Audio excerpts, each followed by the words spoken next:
বিশ্বাস করো, কারুর না কিচ্ছু যায় আসে না তুমি কেমন আছো সেটা নিয়ে। ভালো আছো না খারাপ আছো কিছু যায় আসে না।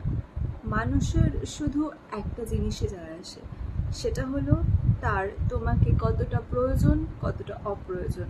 প্রয়োজন হলে তার কাছে তুমি খুব ভালো, আর যদি প্রয়োজন না থাকে বা প্রয়োজন ফুরিয়ে যায় তাহলে তোমার আর তার কাছে কোনো মূল্য নেই।